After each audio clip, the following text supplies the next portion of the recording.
오늘의 말씀에서 하나님께서는 여호수아에게 영적인 지도자의 덕목을 말씀하셨습니다. 말씀을 떠나서 좌로나 우로나 치우치지 말라 하신 겁니다. 오직 하나님의 말씀에 귀 기울이고 그 말씀의 길로만 나아가라는 것이죠. 거기에 형통이 있고 거기에 약속이 있다는 것입니다. 그 명령을 받은 그 다음입니다. 10절 보시면요, 이에라고 시작했어요. 여호수아가 이제 하나님의 그 명령에 대해 반응하죠. 여호수아가 그 백성의 관리들에게 명령하여 이르되, 11절, 진중에 두루 다니며 그 백성에게 명령하여 이르기를 양식을 준비하라. 사흘 안에 너희가 이 요단강을 건너 너희의 하나님 여호와께서 너희에게 주사 하게 하시는 땅을 차지하기 위하여 들어갈 것입니다. 하나님께서 주신 이 명령과 말씀에 그대로 순종하는 것을 보여줍니다. 먼저는 사흘 안에 이 요단을 건널 것이다. 11절에 그렇게 얘기했죠. 사흘 안에 3일 안에 요단강을 건너간다 말씀하시는데, 이 말이 당혹스러울 수도 있습니다. 백성들에게는요. 지금 여호수아가 가리킨 이 요단강은 언덕에 넘칠 정도로 세찬 물살이 흐르고 있는 시점입니다. 3장 15절에 보면요, 요단이 곡식 거두는 시기에는 항상 언덕에 넘치더라 이렇게 말씀하고 있습니다. 이걸 건넌다고 하는 거죠. 이 물이 좀 줄어들려고 하면은 못해도 두어 달은 기다려야 할 겁니다. 그런데 사흘 안에 건널 것이다 라고 이 강을 가리키는 거예요. 보통이라면 백성들은 이 여호수아가 지금 제정신이 아니겠다라고 생각을 할 겁니다. 도대체 이 자신감은 뭘까? 이 많은 사람들 앞에서 어떻게 이 요단강을 건넌다고 말할 수 있는 건가? 단 한 가지죠. 하나님께서 여호수아에게 그렇게 말씀하셨던 겁니다. 하나님이 말씀하셨다면 그런 줄로 알고 행동한 겁니다. 주변의 상황이나 형편이나 강물이 어떻게 흐르고 있는가 그런 것에 매이지 않았습니다. 지금 눈앞에는 말도 안 되는 물살이 가로막고 있지만은 일단 하나님께서 말씀하셨다면 말씀 그대로 될 것을 여호수아는 믿고 있는 것입니다.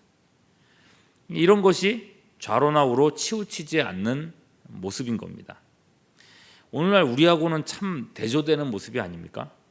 하나님의 말씀이 있지만 우리는 얼마나 상황에 매여 있습니까? 상황에 흔들립니까? 말씀이 용서하라고 아무리 가르쳐도 넘치는 요단강과 같은 이 미움이 말씀보다 더 크게 보입니다.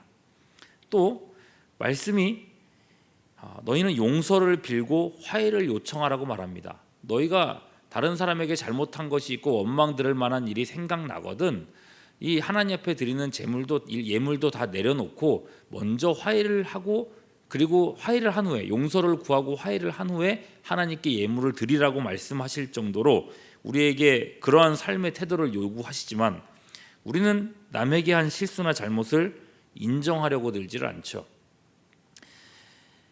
말씀을 듣고 나면 그렇게 대답하시는 분들이 참 많았던 것 같습니다. 그래요, 목사님, 성경은 그렇게 얘기하지만, 말씀은 그렇게 얘기하지만 목사님 사회생활을 안 해봐서 그렇게 얘기를 하십니다. 이런 대답을 참 많이 듣는 것 같아요. 그런데 여러분, 여호수아는 그렇게 하지 않았습니다. 말씀을 들었을 때에 요단강 강물의 수위가 어떻든지 물살이 어떻든지 상관하지 않았습니다. 3일이다. 3일 후면 우리는 이 요단강을 건널 것이다. 이게 믿음입니다. 또 한 가지, 여호수아는 즉시 백성들을 준비시켰습니다. 11절 다시 보시면요, 진중을 두루 다니면서 백성들에게 양식을 준비시킵니다. 3일 뒤면 갈 건데 우리가 빨리 준비해야 된다는 거예요. 전혀 지체하지를 않아요. 뭐 백성들 준비시키는 게 뭐 그리 대수냐 싶으실 수도 있습니다. 제가 이 부분을 말씀드린 이유는요, 일의 순서 때문에 그렇습니다. 내일 말씀을 보시면 나오지만요, 지금 백성들을 먼저 준비시키고 그 다음으로 정탐꾼을 보냅니다. 보통은 이런 순서가 아니에요. 먼저 정탐꾼을 보내서 그 땅이 정복할 만한 땅인지 어떤 작전을 써야 할지 이런 구상들을 가지고 와서 그 다음에야 백성들을 준비시키는 게 맞다는 거예요. 근데 여호수아는 그러지 않았습니다. 물론 정탐꾼이야 보내게 되겠지만은 정탐꾼의 보고와는 상관없이 하나님의 말씀을 따라 요단을 건너고 정복전쟁을 실행하겠다는 것입니다. 지금 하나님께서 요구하신 한 가지는 이 강을 건너라는 것뿐입니다. 약속의 땅으로 들어가라는 거예요. 그 다음은 하나님께서 알아서 하시겠다고 하셨습니다. 여호수아는 정말 우직하게도 말씀 그대로 순종하고 있는 것입니다. 3일 후에 200만이나 되는 이스라엘은 이 창이란 요단강을 건넌다. 이 한 가지 목표에만 매진했습니다. 본문은요, 이것을 리더십으로 보여주고 있습니다. 인간적인 비전을 제시하고 합리적인 이유로 설득하는 게 아니더라는 거예요. 하나님의 말씀대로 순종하는 것, 우로나 좌로나 치우치지 않는 것, 그렇게 행동하다 보면 하나님은 사람들의 마음을 움직이신다는 겁니다. 그렇게 점차로 탄탄한 공동체가 세워져 간다는 거죠. 오늘 말씀은 거기까지 이제 다루고 있어요. 말씀 그대로 순종했던 여호수아는 이제 조직을 장악하고 통합하기 시작합니다. 르우벤 지파, 갓 지파, 므낫세의 반 지파를 불러내죠. 이 세 지파는 요단강을 건너지 않고 강 이편에 정착하기로 한 사람들입니다. 이전 지도자 모세 때에 이 강을 건너기 위해서는 요단 이편에 잠시 머물러야 했거든요. 그 땅의 주인이었던 바산 왕 옥이 이스라엘을 대적하고 전쟁을 하러 나오게 된 겁니다. 그래서 어쩔 수 없이 그들과 싸웠고 그들을 멸절하게 됐죠. 덕분에 요단 동편에 이 넓은 땅을, 지금 그들이 서 있는 넓은 땅을 얻게 되었는데 이 세 지파가 이 편에 머물기로 하게 된 겁니다. 그러면 이제 예상되는 문제가 있지 않습니까? 이스라엘은 요단강을 건너면서부터 전쟁을 해야 됩니다. 근데 이 세 개나 되는 지파가 나는 이미 땅을 차지해 뒀으니 더 싸울 필요가 없다, 이런 생각을 하고 뒤로 물러나 있으면 이게 얼마나 힘 빠지는 일입니까? 그래서 이 세 지파를 부른 거예요. 무슨 말을 하고 싶겠습니까? 너희들 땅 문제가 이미 해결됐다고 정복전쟁에 소홀하거나 뒤로 물러나 있으면 안 된다는 얘기를 하려는 거예요. 14절이죠. 너희의 처자와 가축은 모세가 너희에게 준 요단 이쪽 땅에 머무르려니와 너희 모든 용사들은 무장하고 너희 형제보다 앞서 건너가서 그들을 도와라. 뒤로 물러서 있지 마라, 소극적으로 하지 마라, 이 정도가 아니에요. 너희 형제보다 앞서서 그들을 도우라고 말합니다. 그래서 이 다른 형제들이 이미 땅을 얻은 사람이라는 인식 자체를 못하게 하라는 거예요. 그도 그럴게요. 조금이라도 머뭇거리거나 소극적인 모습을 보이게 되면 다른 지파 사람들은 즉시 어떻게 반응하겠습니까? 아, 그래, 땅 얻었으니까 이제 안 하는구나, 저런 태도구나, 이런 생각을 할 거 아니에요. 그 공동체의 균열이 일어나는 겁니다. 그럼 하나님의 전쟁을 수행할 수 없게 되겠죠. 하나님의 안식은 함께 누려야 할 복입니다. 이 안식을 모두가 함께 하기까지 요단 동편의 세 지파는 자신의 최선을 다해야 합니다. 이 여호수아의 요구에 세 지파 사람들이 어떻게 대답을 하는가? 16절이에요. 그들이 여호수아에게 대답하여 이르되 당신이 우리에게 명령하신 것은 우리가 다 행할 것이요 당신이 우리를 보내시는 곳에는 우리가 가리이다. 17절 우리는 범사에 모세에게 순종한 것 같이 당신에게 순종하려니와. 그들 역시도 모세를 따랐던 것처럼 여호수아를 따르겠다고 맹세를 합니다. 왜 그런가? 물론 하나님께서 모세의 권위를 여호수아에게 주셨기 때문에도 그렇습니다. 백성들은 하나님이 세우신 권위를 인정하고 따르고 있습니다. 근데 여러분, 더 중요한 게 있어요. 18절 보시면요, 누구든지 당신의 명령을 거역하며 당신의 말씀을 순종하지 아니하는 자는 죽임을 당하리니. 그리고 그 다음이 중요해요. 오직 강하고 담대하소서.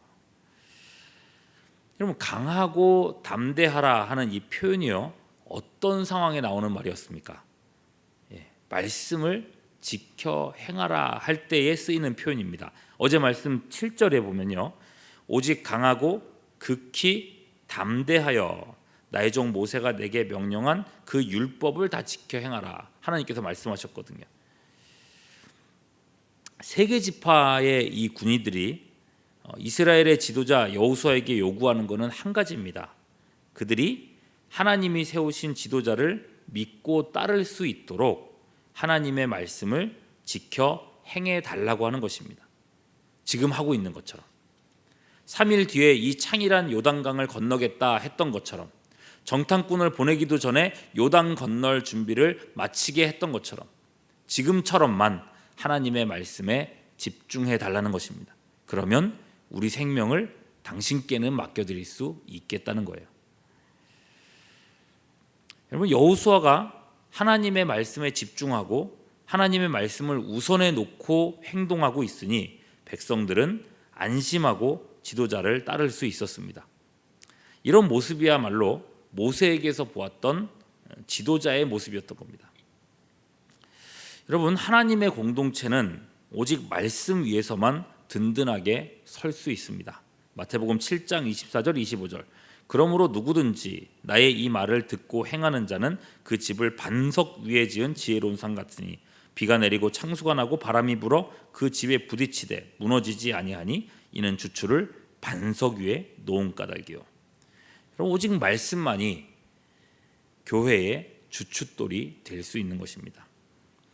그래서 사도 요한은 사랑하는 제자 디모데에게 이렇게 조언합니다. 디모데후서 4장 2절 너는 말씀을 전파하라. 때를 얻든지 못 얻든지 항상 힘쓰라.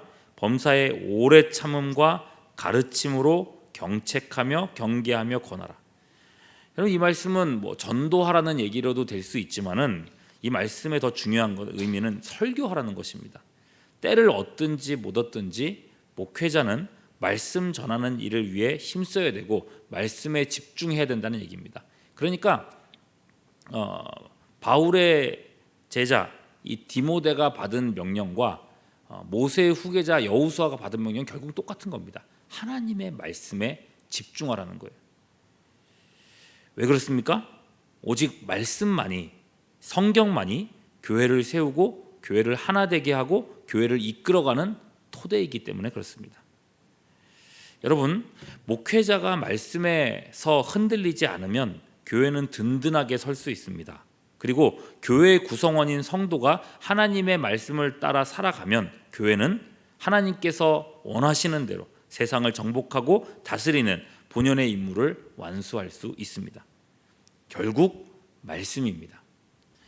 오늘도 내일도 계속해서 이 강단을 위해서, 강단에서 선포되는 그리고 강단에서 말씀 전하는 사역자들을 위해서 기도해 주실 수 있기를 바랍니다. 누가 이 자리에 서든지 하나님의 말씀이 바르게 선포되게 해달라고 계속해서 기도해 주시기를 바랍니다. 그리고 여러분 자신이 말씀의 사람이 되실 수 있기를 바랍니다. 읽고 또 읽고 연구하면서 그리고 그 말씀 그대로 순종하려고 애쓰고 노력하면서 말씀의 능력을 체험하는 우리 모두가 될 수 있기를 주님의 이름으로 축원합니다.